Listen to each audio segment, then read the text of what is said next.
Felipe II de España e Isabel I de Inglaterra tal vez nunca llegaron a comprender cabalmente que la rivalidad que los enfrentó a lo largo de sus vidas tendría consecuencias tan profundas para el mundo futuro.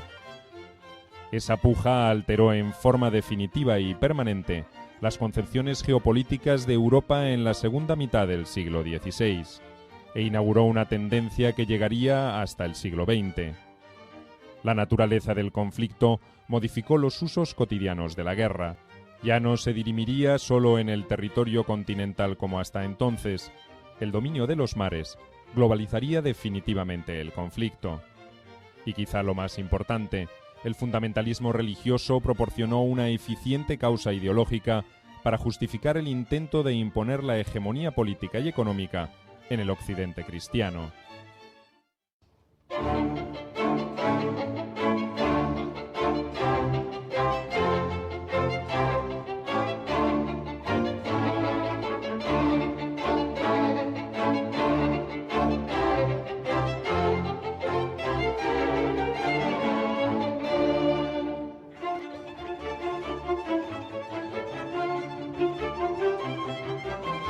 Felipe II e Isabel I de Inglaterra.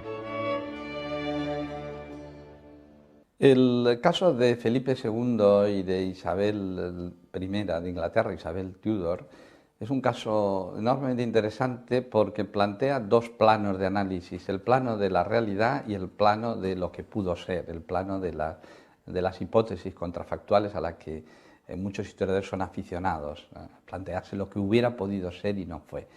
La realidad es el territorio, obviamente, intelectualmente mejor conocido. La realidad es que Isabel y Felipe II encarnan la representación de dos mundos ideológicos radicalmente dispares. El uno se convierte efectivamente en el bastión del catolicismo más radical, el nacionalcatolicismo más duro, y en cambio Isabel de Inglaterra representa justamente lo contrario, es la adalid del protestantismo en su vertiente naturalmente anglicana. Felipe II e Isabel I no lograron victorias decisivas como para doblegar la voluntad del otro, pero trazaron el camino por donde transcurriría el destino de sus respectivos países.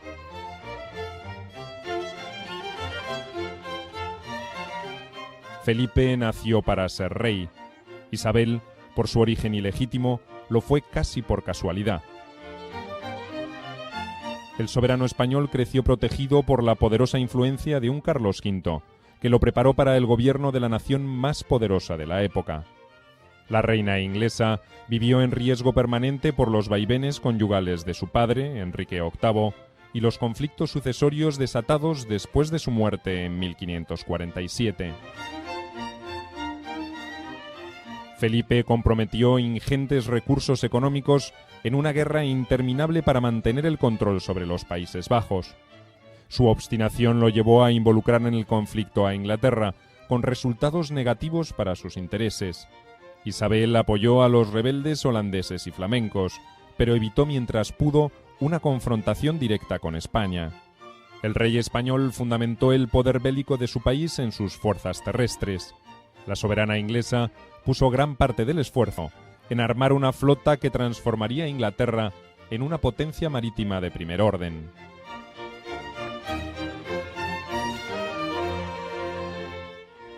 Isabel era muy consciente de que no se podía fiar de nadie y muy consciente, muy recelosa de que alguien le hiciese sombra dentro o que pudiese mover su corona.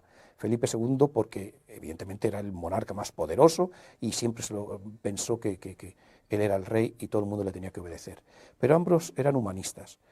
Ciertamente Isabel tenía un humanismo, conocían más lenguas que Felipe II, pero ambos tenían, por ejemplo, la música, la literatura, eran personas cultas, humanistas.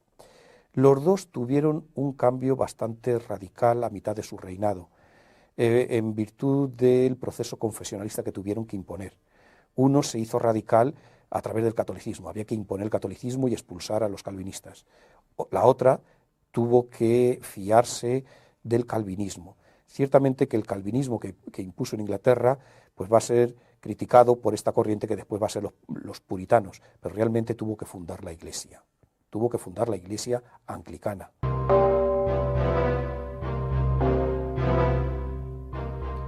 La historia pudo quizás ser muy diferente. Felipe II nació el 21 de mayo de 1527 en Valladolid. Fue el primer hijo varón del emperador Carlos V y de Isabel de Portugal.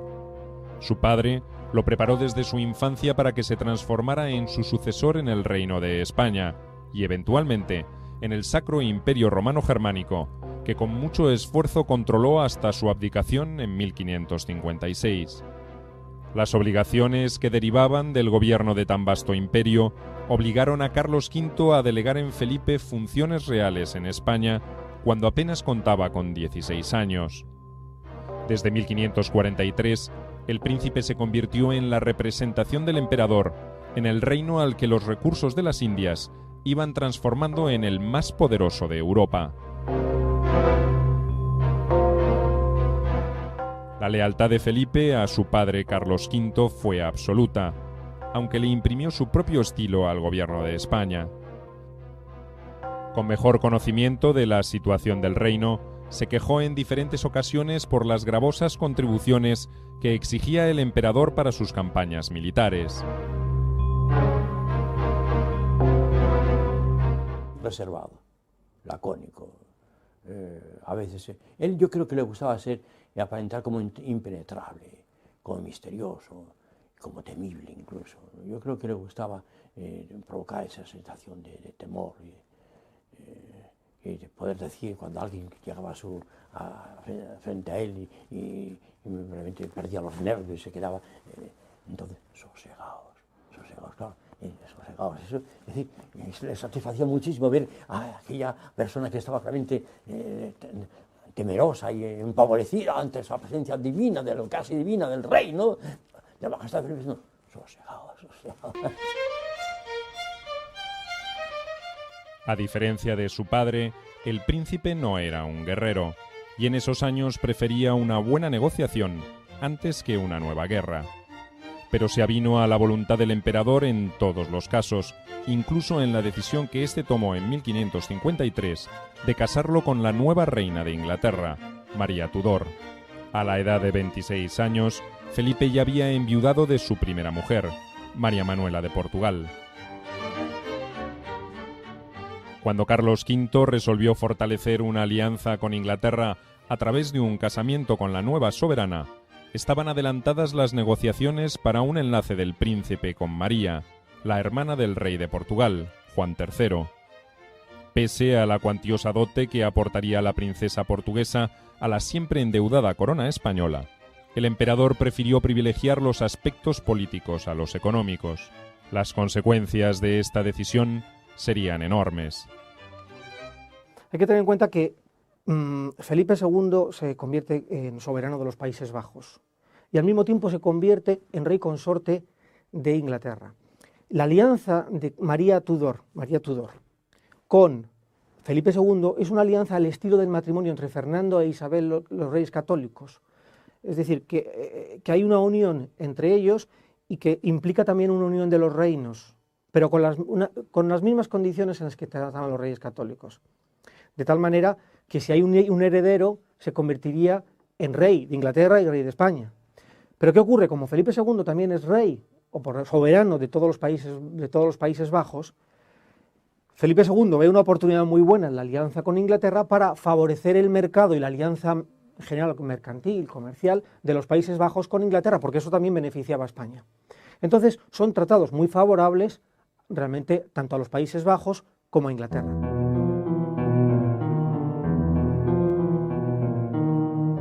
María Tudor era hija del polémico rey inglés Enrique VIII y de su primera mujer, Catalina de Aragón. Había sobrevivido a las brutales intrigas amorosas de su padre, que mandó ejecutar a 2 de sus esposas y se divorció de otras 2, entre ellas de su madre. Sucedió en el trono a su medio hermano Eduardo VI, un enfermizo y joven monarca que reinó entre 1544 y 1553, en un reino dividido por la cuestión religiosa. Enrique VIII se había enfrentado con el Papa Clemente VII por la negativa del Vaticano a aceptar su divorcio de Catalina de Aragón y su posterior casamiento con Ana Bolena. El rey inglés resolvió romper con la Iglesia católica y crear su propia religión, el anglicanismo, en la que él era la autoridad suprema. El cisma provocado por Enrique y su secuela de salvajes represiones para imponer el nuevo culto alimentó la inestabilidad política en el reino. Su sucesor, Eduardo VI, hijo de su tercera mujer, Jane Seymour, se declaró anglicano, pero su hermanastra, María Tudor, se mantuvo fiel a Roma. La reina inglesa había nacido en 1516 y era, por lo tanto, 11 años mayor que Felipe. No era agraciada y la vida difícil que había llevado en la corte la había transformado en una mujer avejentada y enfermiza. Pero estaba aún soltera y era la soberana de uno de los países más poderosos del occidente europeo. Príncipes alemanes, flamencos y franceses se disputaban su mano por razones de conveniencia. Carlos V usó toda su influencia para que su hijo fuera el elegido. Enzarzado en un crónico conflicto con Francia, una alianza matrimonial entre España e Inglaterra favorecía sus intereses en Europa. Además, recuperaba para el catolicismo romano un reino con mucha influencia sobre los Países Bajos, donde el protestantismo calvinista crecía en forma alarmante. Entonces Carlos V se ve muy acorralado y ve una oportunidad. Cuando María Tudor sube al poder, María Tudor estaba soltera. Una reina que no era muy agraciada y no era demasiado jovencita precisamente, pero era reina. Y curiosamente ya se estaba negociando la boda de Felipe II, que ya era viudo de María Manuel de Portugal, con otra princesa portuguesa. Pero claro, cuando aparecen en el escenario político María Tudor, las princesas palidecen todas ante las reinas. Entonces, y Carlos V piensa ya en esa gran alianza familiar de España, Inglaterra, Países Bajos. Entonces que sería un bloque formidable. En la estrategia final del emperador también contaba la posibilidad de que la unión entre Felipe y María engendrara un futuro heredero. En la línea sucesoria armada por Enrique VIII antes de su muerte, se continuaban Eduardo VI, María Tudor y, en tercer lugar, Isabel, hija del arbitrario soberano y de la decapitada Ana Bolena. Si María, igual que Eduardo, no tenía hijos, Isabel heredaría el trono. Era la esperanza que alimentaban muchos nobles ingleses antipapistas y enemigos del casamiento de la reina María con el príncipe español. Esa posibilidad era algo más que una mera especulación. Poco antes de que Felipe y su cortejo de 3.000 personas llegaran a Inglaterra para su casamiento, en julio de 1554, se produjo la rebelión Wyatt, un intento de derrocar a María a favor de Isabel. El alzamiento fue sofocado y la propia Isabel terminó encarcelada en la Torre de Londres. Hubo gran oposición a que fuera ejecutada y el propio Felipe, en su afán de congraciarse con los ingleses, intercedió a favor de la princesa. Una decisión de la que tendría que arrepentirse el resto de su vida. Felipe nunca se mostró demasiado entusiasta del destino marital que le había fijado su padre, pero trató de cumplir su rol de príncipe consorte de la mejor manera posible. Incluso moderó frente a los ingleses la intransigencia religiosa que exhibía ante sus súbditos españoles y flamencos. Pero María Tudor no quedó embarazada y la pareja no permaneció demasiado tiempo junta. En agosto de 1555, Felipe abandonó Inglaterra para participar en Bruselas en el proceso de abdicación de Carlos V de todos sus dominios. Felipe apenas tuvo tiempo de retornar por 3 meses a Inglaterra antes de convertirse definitivamente en el rey de España en 1556. Afectada por su ausencia y por sus dolencias, María Tudor murió el 17 de noviembre de 1558. Poco antes de su fallecimiento, los ingleses habían pagado muy caro su alianza con los españoles en un nuevo episodio de la interminable guerra que sostenían contra Francia.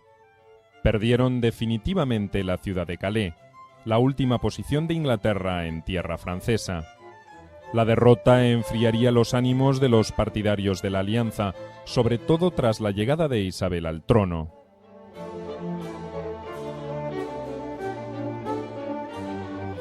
Isabel I de Inglaterra fue formalmente coronada en enero de 1559. Había nacido en 1533 y, como su hermanastra María, debió sortear todo tipo de peligros y humillaciones en la corte de su arbitrario padre, Enrique VIII. Pero su temple ante las adversidades era muy distinto, como muy pronto podría comprobar Felipe II. Aquí está el problema de la formación. Las personas son, digamos que lo que comen, ¿no? Lo que han vivido previamente. Isabel tuvo que sufrir mucho para conseguir el trono. Estuvo denostada por María, su hermanastra, tuvo que estar en un momento de refugio, escondida, presión por todas partes para mantener el reino. Heredó unas tensiones muy grandes, ¿no? Había pasado de Enrique VIII, Eduardo, luego María, tensiones familiares. Hay que tener en cuenta que si María también había sufrido porque su madre había sido repudiada, Ana Bolena pues también acabó mal. O sea que era una situación difícil. Primero, asegurarse ella dentro de Inglaterra, porque había un partido católico bastante importante. No olvidemos que está heredando la Inglaterra de María Tudor, que había otra vez puesto al catolicismo inglés en alza, ¿no? Pero que pronto se da cuenta de que ella, si quiere no solamente ser la reina de Inglaterra, sino ser una reina con peso en el panorama político europeo, tiene que apoyarse en otras fuerzas, en otros continentales, en este caso en los rebeldes calvinistas holandeses, en los príncipes protestantes alemanes, en los hugonotes franceses. En definitiva, lo que tiene que darse cuenta es que tiene un porvenir muy claro en el mar.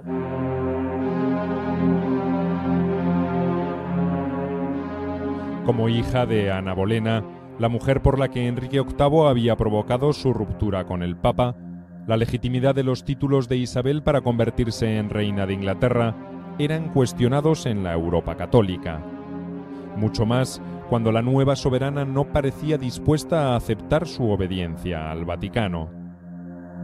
En consecuencia, el Partido Católico inglés, que con la muerte de María Tudor había perdido posiciones, resolvió apoyar las aspiraciones de otra candidata, María Estuardo, reina de Escocia y esposa de Francisco, el Delfín de Francia. Frente a esta realidad, Isabel I no tuvo más remedio que mantener su alianza con España, y Felipe trató de sacar partido de la situación. Siempre se manifestó en un doble juego Isabel de Inglaterra. Y los embajadores dicen que era como una monja, ¿no? Que era recluida y tal, y que la llamaban la reina virgen, que no era virgen sino porque era estéril, ¿no? Entonces la tenían en una situación como... Ella misma se encargó de propagar esa imagen, ¿no? De reservada, de cuidada, en fin, Entonces, ella consigue la alianza, la amistad de Felipe y poco a poco, bueno, pues consigue, cuando muere víctima de un cáncer, ¿no? María Tudor, pues fácilmente consigue llegar al trono, por el apoyo de Felipe II, que no ve ningún problema porque creen que no va a causar una distorsión en la cristiandad, ¿no? Con la reforma.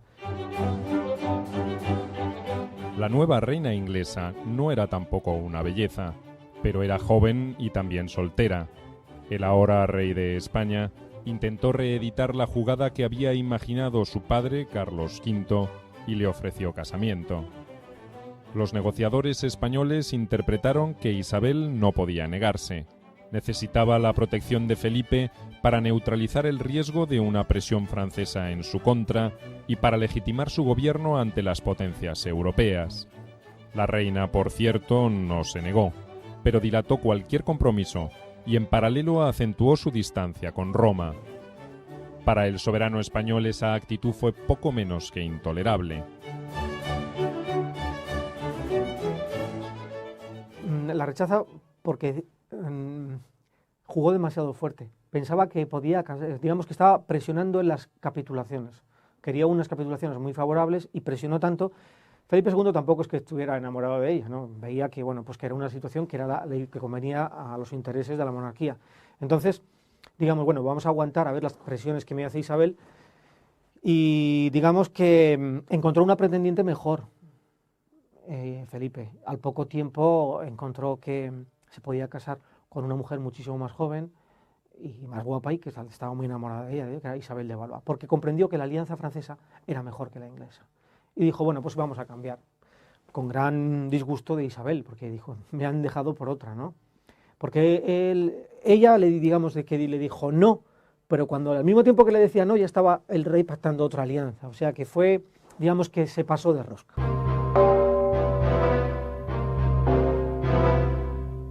La solución vendría por la necesidad de España y Francia de terminar con una guerra que comprometía seriamente los recursos humanos y económicos de las dos naciones.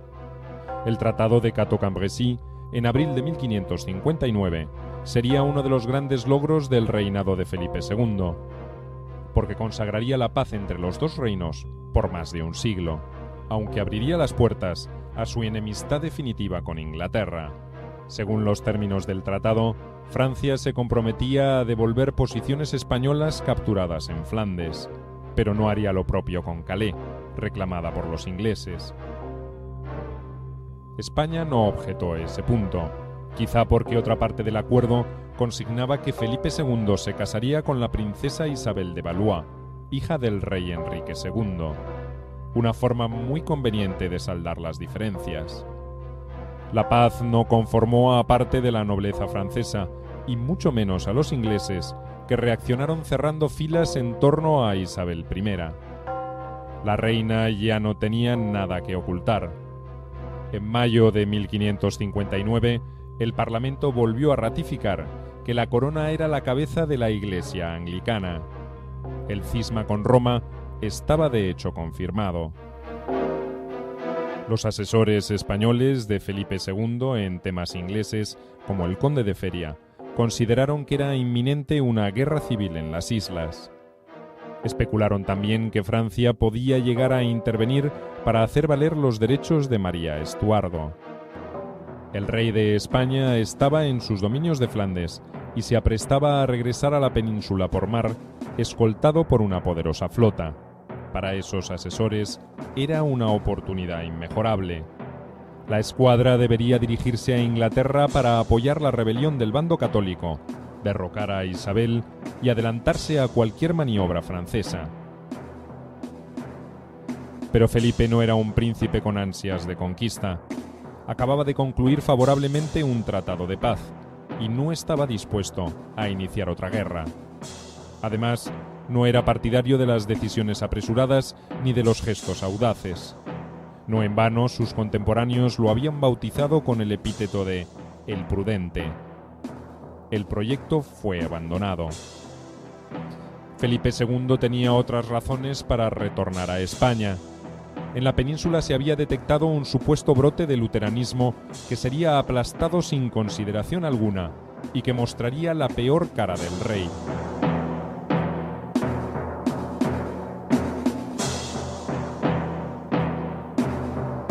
Intransigente, fanático, dejó las manos libres a la Inquisición para que actuara en forma despiadada. Así se iban a escribir las primeras páginas de una leyenda negra que sus enemigos aprovecharían para fomentar su desprestigio. Ahora bien, yo diría que en ocasiones, a la vez también, él se aprovechó de la fuerza de la Iglesia para sus intereses políticos, sobre todo con un instrumento que tenía en su mano muy poderoso, que era la Inquisición, la tremenda Inquisición. Ve que al comienzo del reinado, además lo dejó bien claro, al comienzo del reinado, él va a tener unos autos de fe, permite, tolera, consiente que la Inquisición tenga unos autos de fe terribles en Valladolid y Sevilla sobre todo, donde se han quemados vivos,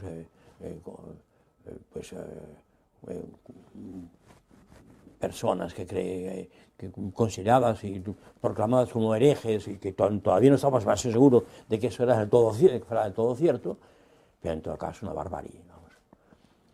Es decir, que la Inquisición a él pudo ser para él un instrumento político también.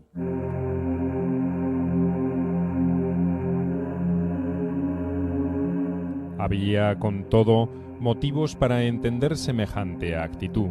Si Isabel temía una reacción del partido católico en su reino, los soberanos amigos de Roma tampoco se sentían tranquilos en sus tronos.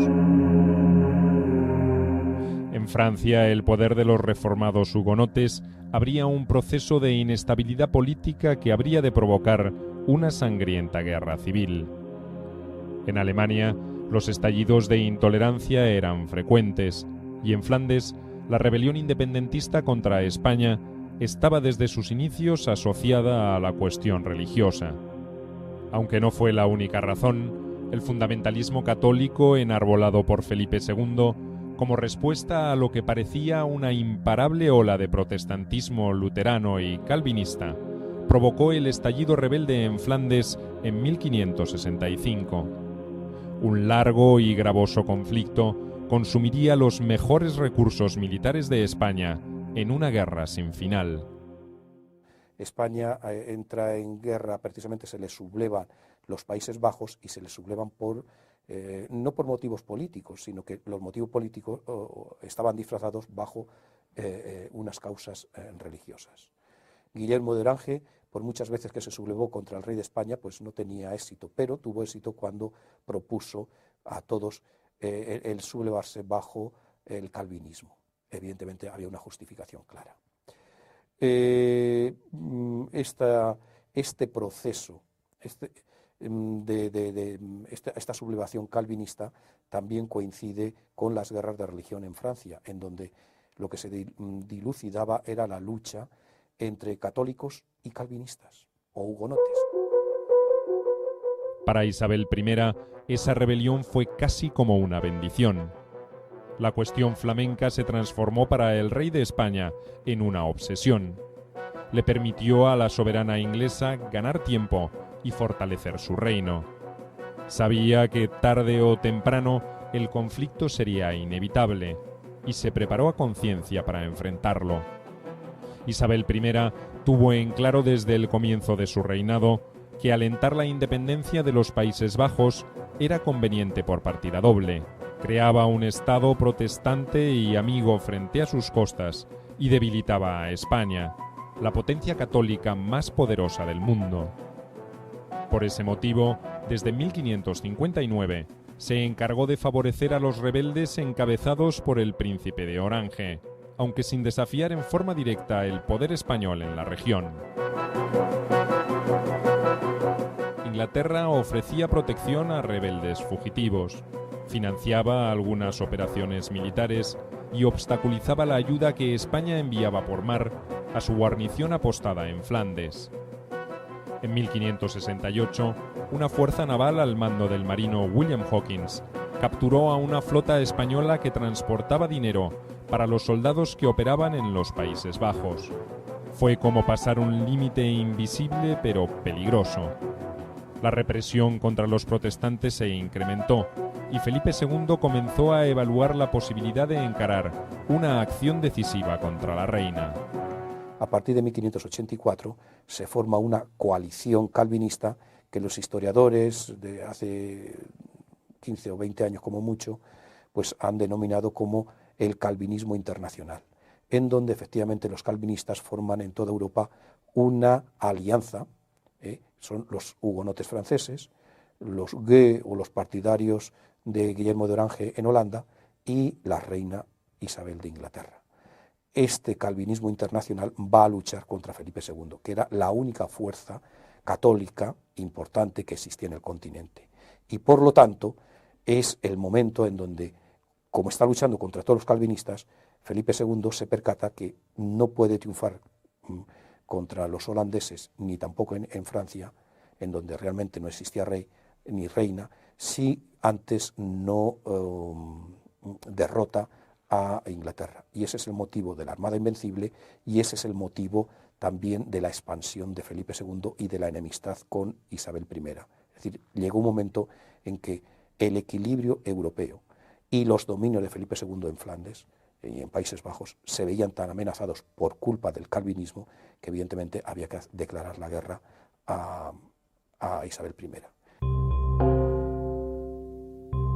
De todas maneras, nada determinante ocurrió en los siguientes años. España apoyó diferentes conspiraciones para destituir a Isabel y alentó rebeliones frustradas a cargo de nobles católicos ingleses. La reina devolvió los golpes con las incursiones de sus corsarios por las Indias Occidentales o con el envío de una pequeña fuerza expedicionaria a Flandes en 1577. Eran simples tanteos, muestras crecientes de una hostilidad que no terminaba de concretarse. Felipe tenía demasiados frentes abiertos como para alentar nuevas aventuras. Flandes era uno de ellos. Otro estaba en el Mediterráneo, donde debía cuidar los intereses españoles e italianos. En ese escenario, en 1571, una flota combinada mandada por el hermanastro del rey, don Juan de Austria, había logrado una contundente victoria contra la escuadra turca. El éxito en Lepanto determinó el final de la amenaza otomana sobre el occidente cristiano. Pero aún restaba la de los piratas norteafricanos, que para el comercio español eran más peligrosos que los turcos. Pero la suerte todavía le sonreía al rey. Precisamente una frustrada expedición portuguesa destinada a conquistar Marruecos le permitió a Felipe cumplir el sueño de anexionarse Portugal. Sebastián I, el soberano portugués, había muerto durante la campaña de Marruecos en la batalla de Alcázarquivir.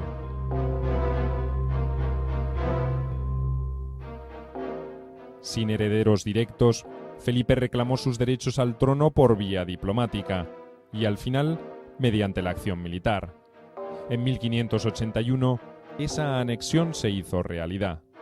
La incorporación de Portugal al trono español alarmó a otras potencias europeas como Francia e Inglaterra. España no solo monopolizaba el comercio con gran parte del continente americano, sino que también pasaba a controlar las valiosas rutas asiáticas. La reacción inglesa se traduciría en un mayor hostigamiento marítimo sobre las posesiones españolas de ultramar y en un renovado apoyo a los disidentes flamencos en los Países Bajos. Isabel I también alentaría las pretensiones de otros candidatos al trono portugués, además de denunciar una supuesta usurpación por parte de Felipe II. En las últimas décadas del siglo XVI, el poderío español despertaba recelos y temores, pero también propiciaba gestos audaces entre los consejeros de Felipe II. En 1581, un experimentado marino, el marqués de Santa Cruz, se encargaría de proponer al rey la invasión de Inglaterra. Felipe II, como siempre, se lo pensó antes de tomar una decisión. En 1585, le ordenó a Santa Cruz un estudio detallado de la operación. El plan del marqués era ambicioso. Involucraba alrededor de 60.000 combatientes y aproximadamente 700 buques de diferente capacidad y envergadura. El coste financiero era enorme, alrededor de 3 millones de ducados.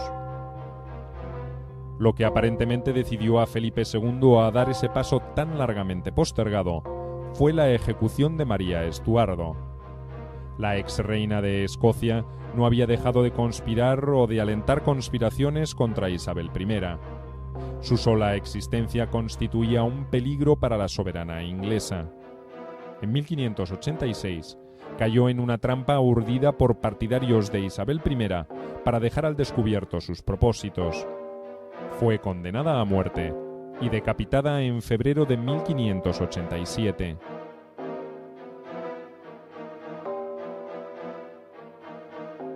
Felipe II, que alguna vez había especulado con un casamiento de María Estuardo con su hermanastro Juan de Austria como parte de la estrategia de reemplazo de Isabel I, reconoció que no quedaba otra alternativa que una acción directa. Ordenó entonces acelerar los preparativos para reunir una gran armada. Felipe II no sabe bien qué puede hacer con una invasión a Inglaterra, qué puede hacer, aunque, pensando que se vence. Bueno, pero ¿y la victoria para quién?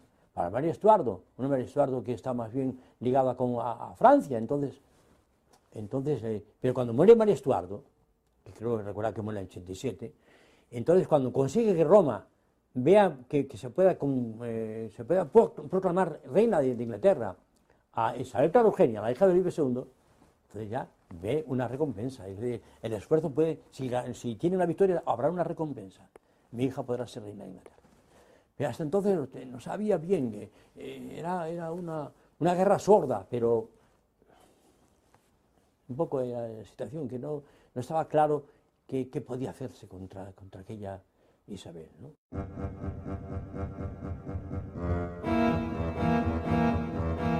El atrevimiento de los corsarios ingleses se había tornado insoportable. Su audacia no provenía solo de ansias de botín, sino de la convicción de la superioridad de sus naves sobre las españolas. Isabel I se había preparado concienzudamente para una eventual invasión, reforzando sus defensas costeras y dando un impulso definitivo a la industria naval. Su padre, Enrique VIII, ya había advertido que para Inglaterra el control del mar era decisivo por su condición insular, y había fomentado la formación de marinos profesionales. Pero los ingenieros navales de su hija fueron más allá. Diseñaron un tipo de buque de guerra mucho más ágil y liviano que los pesados galeones de la época.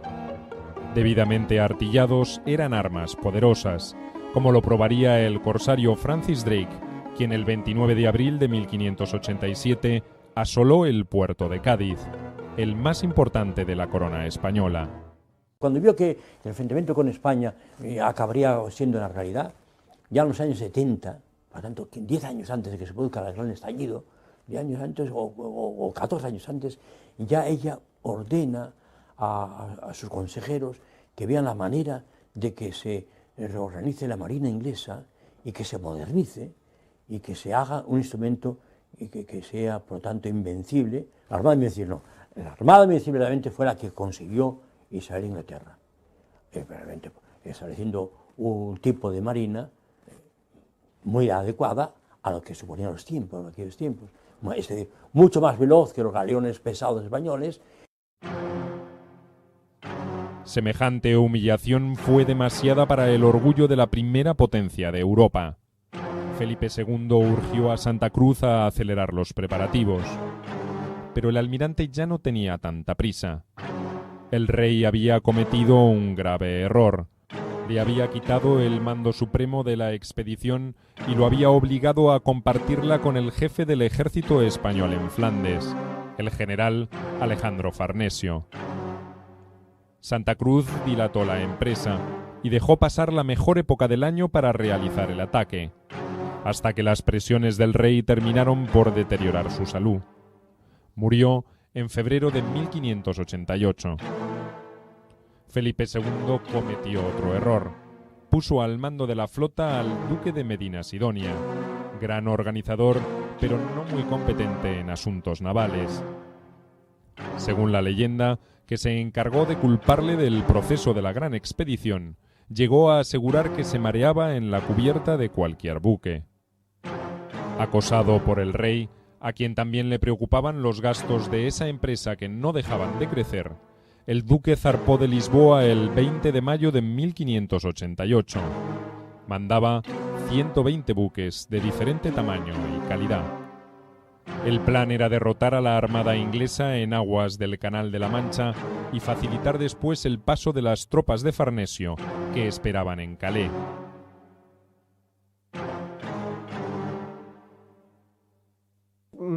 Realmente fue pensar el plan era disparatado, ¿no? ¿Cómo iban a invadir Inglaterra con una conexión de tren de artillería con una armada que estaba en los Países Bajos, que tenía que unirse a una superarmada que iba? Era realmente todo complicadísimo, ¿no? Tenían que haberlo hecho de otra manera. Pero posible la invasión, Bueno, ¿por qué no? De hecho, se desembarcó en 1601, desembarcaron 5.000 hombres en Irlanda y no pasó nada, o sea, y se tuvo 2 años ocupada una plaza, que era posible. No se logró, bueno, pues porque había problemas técnicos y también efectivamente climatológicos y todo esto. Habría que ir más bien a si Felipe II era consciente, hasta qué punto era consciente de que realmente, ¿qué pasaba si llegaba a vencer? ¿Qué iba a hacer con Isabel? Porque él no quería matarla. No quería, simplemente dice, bueno, la obligamos a que acepte simplemente la reforma católica. Se queda, o sea, ¿qué pasaba? ¿Cómo estaba diseñada la victoria? Medina Sidonia no se sentía a la altura de los acontecimientos. Cerca de La Coruña, los temporales estuvieron a punto de destrozar su flota y le rogó al rey que le permitiese postergar la operación. Pero Felipe II se mostró inflexible. Era lento para decidirse, pero una vez que adoptaba una resolución, no estaba dispuesto a revocarla. Sentía que su autoridad estaba en juego. Entre el 21 y el 25 de julio, las veloces y maniobrables naves inglesas hostigaron en forma implacable a las españolas. La Armada española estaba concebida para una guerra de acercamiento y de abordaje. No podía competir contra la movilidad y el poder de fuego de ese enemigo huidizo y de ágil maniobra. El mal tiempo hizo el resto. Medina Sidonia, en lugar de retroceder para refugiarse en los puertos continentales, prefirió rodear las islas británicas por el Mar del Norte para retornar a España. Las tumultuosas aguas de ese mar provocaron terribles sufrimientos a los marinos y aumentaron la sensación de desastre. La Armada Invencible, como la bautizaron burlonamente los ingleses, sufrió enormes pérdidas que tardaron años en superarse. Felipe II integrista, el Felipe II objeto de sátiras, de críticas feroces por parte de la leyenda negra, el Felipe II llamado demonio del mediodía, vestido de negro en los retratos de Pantoja de la Cruz, pues se convierte en el enemigo por excelencia de Isabel de Inglaterra, y fruto de esa enemistad, el momento cumbre de esa enemistad, es naturalmente la Armada, la Gran Armada para los españoles, Armada Invencible, irónicamente llamada así por los británicos, que conlleva el fracaso final de Felipe y la victoria de Isabel respecto a Felipe. Una victoria que tampoco hay que considerar que tuvo más una trascendencia simbólica que no una trascendencia real. Animada por el éxito obtenido, Isabel I planificó una contraofensiva destinada a invadir Portugal para favorecer las aspiraciones de don Antonio, prior de Crato, el principal oponente de Felipe II al trono lusitano.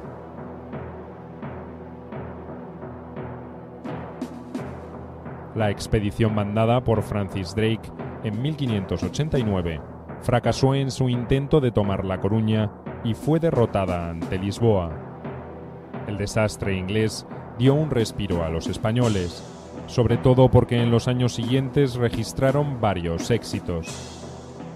En 1590, otra flota inglesa intentó golpes de mano contra galeones que retornaban de las Indias, pero sin resultado positivo. En 1595, una expedición al mando de Drake y de John Hawkins fracasó en las Canarias. Lo mismo ocurriría con intentos posteriores contra Puerto Rico y Cartagena de Indias. El último ataque fue en 1596, nuevamente contra Cádiz. Una flota al mando del almirante Howard y con tropas de desembarco a las órdenes del conde Essex entró en la bahía, tomó la ciudadela y saqueó la ciudad, que se hallaba prácticamente indefensa, pues el espionaje real aseguraba que los británicos atacarían Lisboa. El declive de España ya era entonces evidente, lo mismo que el de un Felipe II encerrado en su residencia del monasterio de El Escorial, donde viviría sus últimos días. Felipe II murió el 13 de septiembre de 1598. No había logrado pacificar Flandes, ni erradicar esa herejía calvinista que lo obsesionaba. No había conseguido destronar a la odiada Isabel de Inglaterra. y en esas dos frustradas empresas había comprometido gran parte de su poderío militar y de los recursos españoles. Isabel I lo sobrevivió pocos años más. Falleció el 24 de marzo de 1603. A diferencia del monarca español, dejó bien afirmadas las bases de la expansión política y económica de su país. Representaron dos estilos, encarnaron dos concepciones diferentes para entender los acontecimientos mundiales. La rivalidad entre ellos era inevitable, casi tanto como sus destinos.